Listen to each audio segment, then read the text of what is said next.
Okay, resetters, we gotta talk about oatmeal. I know that this is like your favorite thing for breakfast. I have sat with so many patients over the years that tell me oatmeal's go-to, but there's some real damaging health effects of oatmeal, and I wanna make sure that you not only understand that, I wanna talk about why you wanna avoid it, but then what could you do if oatmeal is your favorite breakfast? What could you do potentially to make it work for you? Let's dive into that for a second. Okay, I did a really fun video for you all on orange juice, and a lot of you had a lot of comments on it. And one of the reasons I don't like orange juice early in the day is it just spikes your blood sugar way too high. Well, oatmeal does the same thing. So with oatmeal, we have to remember that so many of us, when we think oatmeal, we're actually going towards the instant oatmeals. So there's a really interesting study that I'll put in the notes here showing that when you process oatmeal, you actually increase its glycemic index. What the glycemic index is, says this is how high your blood sugar is going to go.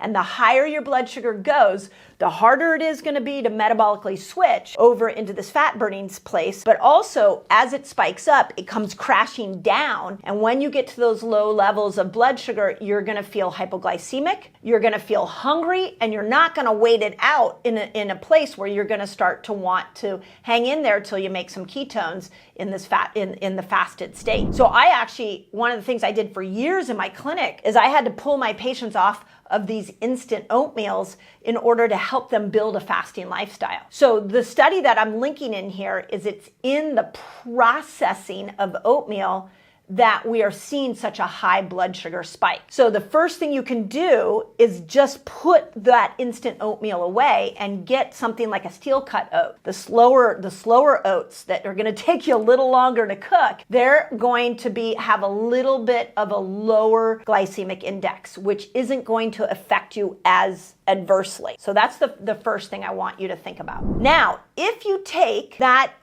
steel cut, slower cooked oatmeal, and now you put some butter into it, some grass-fed butter, or maybe you have it with an egg. You've now paired it with a fat and you've paired it with a protein. And what that's going to end up doing is it's going to make it so that the blood sugar is not as high. So you could, and those of you that wear a continuous glucose monitor, I've shown you this many times, and is that you can take oatmeal and you can make the blood sugar spike very minimal by adding a fat, adding a protein. And now that oatmeal is actually working for you. So it's what you pair with the oatmeal that determines the blood sugar spike. So I want you to, again, keep that in mind. I don't think there's ever a place for the instant oatmeal. It's just too much of a blood sugar spike.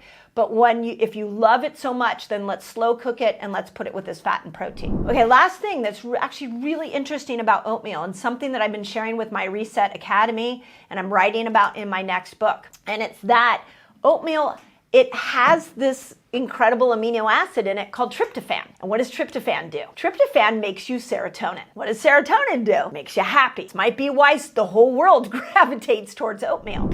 Okay, I gotta interrupt this video because I have a free guide for you so you can master fasting. It's called A Beginner's Guide to a Fasting Lifestyle. And all you've got to do is click here and you can jump right in. But there's a really interesting study. I'll put it in the notes. I found it in my research for the new book that shows if you take something that is already tryptophan rich, like poultry, so you get a lot of tryptophan from poultry, and you eat a rich meal of poultry. So let's put it in a context of like a Cobb salad. Let's say you break your fast with a Cobb salad. You've got a lot of turkey in there, and you're getting the tryptophan from the turkey.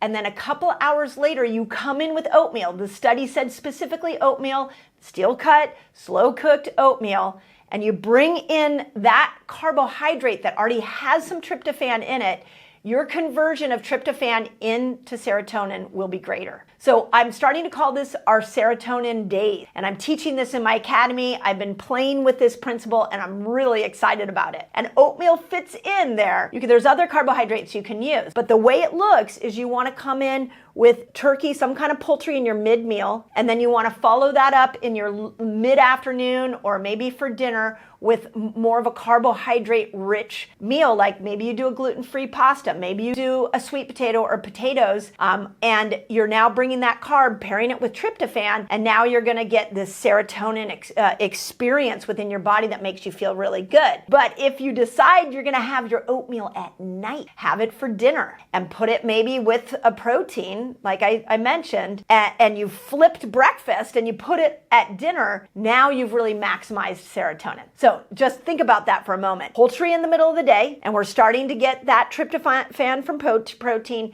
oatmeal for dinner, pairing it with a fat, and pairing it with some protein, and now you have maximized serotonin. Last thing I want to say on my serotonin for my menopausal women is I want you to realize that as estrogen goes down, so does serotonin, which is why so many of us go into this depressed state as we go through the menopausal experience, which is why this serotonin day becomes really pivotal, and which is why I'm writing about it in the next book. So if you love oatmeal, and you're a menopausal woman, let's just use the right oatmeal at the right time of the day paired with the right food to be able to give you more serotonin. But it's got to be done in that order. Having instant oatmeal in the morning is not going to give you more serotonin. It's going to do the opposite. But having it in the order that I just mentioned is going to have a massive effect on your mental health. So I'm really excited to share this with you. Again, I've been playing with these serotonin days with the resetters in my academy, with some of the people that I've been working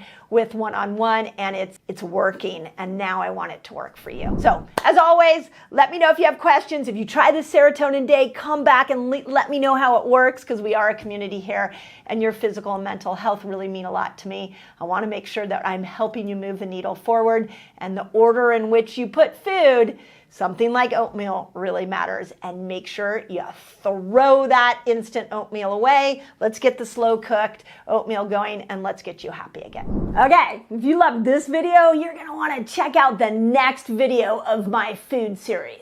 On this video, want to talk about the healthy foods that you might be eating that will stop you from a long and healthy life.